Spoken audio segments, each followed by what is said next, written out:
नमस्कार दोस्तों, स्वागत है आप सभी का एक बार फिर से चैनल में। दोस्तों 2024-25 जीएसटीआर 9 भरने का टाइम क्लोज आ रहा है।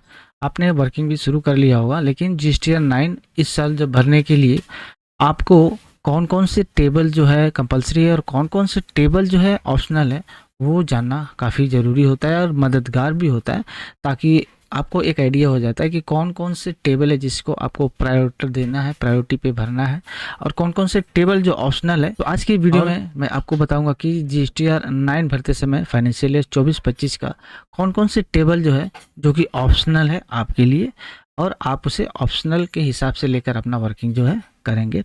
लाइक से करते चलिए, चैनल को सब्सक्राइब कर लीजिए। इसके बाद वाला जो वीडियो आएगा वो होगा भैया किस तरह से हम लोग अपना जीएसटीआर 9 पूरा भरेंगे, कौन कौन से जो फील्ड है टेबल है वो मैंडेटरी है।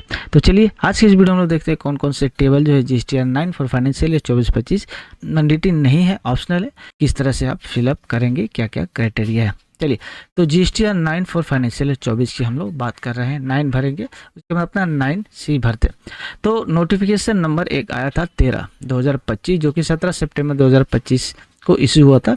इसमें सारे कुछ क्लैरिटी दे दी गई थी कि जो जीएसटीआर 9 है आपका 24-25 का, उसको आपको किस तरह भरना है, कौन कौन से नए टेबल इंसर्ट हुए, कौन कौन से टेबल ऑप्शनल है।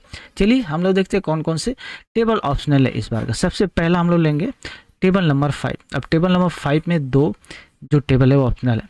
देखिए हम लोग वहाँ पे देते हैं एग्जेम्प्टेड्स और नील रेटेड जो सप्लाई होती है उसके बारे में। तो अब क्या है, टेबल 5 में जो आप एग्जेम्प्टेड और नील रेटेड सप्लाई देते हैं उसको आप कंसोलिडेट करके दे सकते हैं एग्जेम्प्टेड वाले कॉलम में। ठीक है, सेपरेट वहाँ पे जो शोन किया जाता है तो उसको आप एग्जेम्प्टेड वाले कॉलम में दोनों को आप कंसोलिडेट फिगर करके ये दोनों जो है ऑप्शन वहाँ पे डाल सकते हैं। ठीक है, ये बहुत बड़ा रिलीफ है।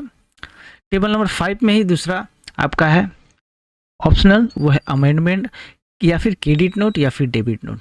ये तीन चीज़ जो होता है, क्रेडिट नोट या फिर डेबिट नोट। अब इनको आप क्या करते हैं, आप जो नेट करके फिगर दे पाएंगे टेबल 5 में, टोटल कंसोलिडेट करके ये तीनों चीज़ें हैं, आप उसको कंसोलिडेट करके आप नेट करके फिगर यहाँ पे टेबल 5 में दिखा पाएंगे।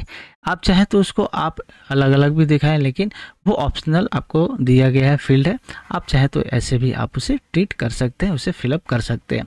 अगला टेबल जो है ऑप्शनल वो है आपका टेबल 6।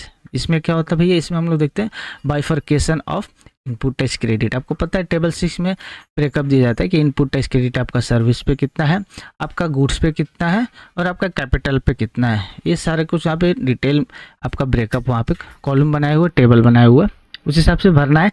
लेकिन आपका ये जो है ऑप्शन है, आप चाहे तो टोटल जो वैल्यू है वो आप कंसोलिडेट फिगर करके इनपुट का जो है आप वहाँ पे इनपुट वाला मेन जो कॉलम है उसमें आप उस टेबल में भर सकते हैं।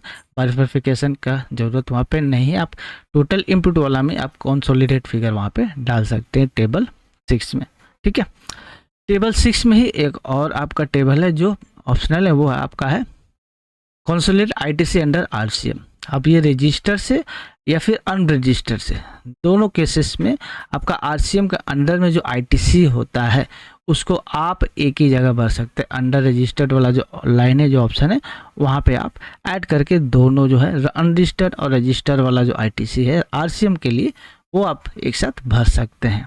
ठीक है, ध्यान दीजिएगा, आप जो टेबल है आप इंडिविजुअल जो ब्रेकअप अगर आपका है तो आप अच्छी तरह से, कोई बात नहीं, आप भर सकते हैं, लेकिन आप डिटेल भर लेंगे तो और बेटर ही है। लेकिन वो ऑप्शनल है, अगर आपके पास ब्रेकअप नहीं है तो आप ये ऑप्शनल टेबल का, ऑप्शनल कॉन्सेप्ट का आप जो ऑप्शन आपको दिया जा रहा है उसका यूज़ कर सकते हैं। टेबल ऑप्शनल है कि नहीं है उस हिसाब से आप वहाँ पे कंसोलिडेट फिगर भी डाल सकते हैं, अगर आपको वैसा ऑप्शनल टेबल मिल रहा है तो। टेबल 17 की बात करते हैं। अब इसमें ऑप्शनल क्या है, टेबल 17 में क्या डालते हैं, HSN आउटवर्ड डिटेल।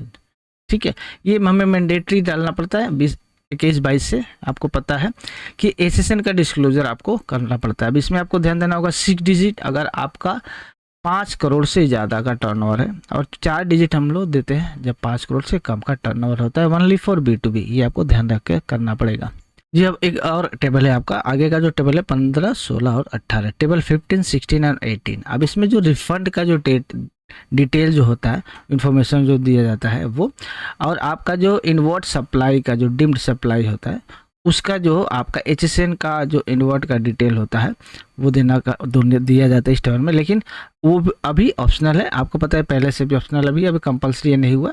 ये ऑप्शनल है, इन्वर्ट सप्लाई का HSN का डिटेल अगर आपके पास है तो दे सकते हैं, अदरवाइज नहीं है, ये ऑप्शनल वहाँ पे दिया गया है टेबल, ठीक है, इनवर्ट सप्लाई का। लेकिन आउटवर्ड सप्लाई का डिटेल आपको देना पड़ेगा, जैसे मैंने बताया 6 डिजिट या फिर 4 digit depending on your turnover, 5 crore से कम है या ज़्यादा उसी हिसाब से।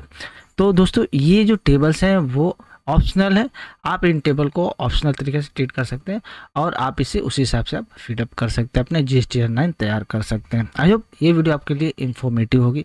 अगर अच्छी लगी वीडियो तो लाइक शेयर करिएगा ताकि ऐसी वीडियो आपके पास रेगुलर मिल सके। जैसे वीडियो अपलोड हो आपके पास सबसे पहले इंटीमेशन पहुंचे, उसके लिए चैनल को सब्सक्राइब कर लिए, बेल आइकन कॉल पर सेट कर लीजिए। चलिए मिलते हैं नेक्स्ट वीडियो, तब तक के लिए थैंक्स फॉर वॉचिंग। जय हिंद।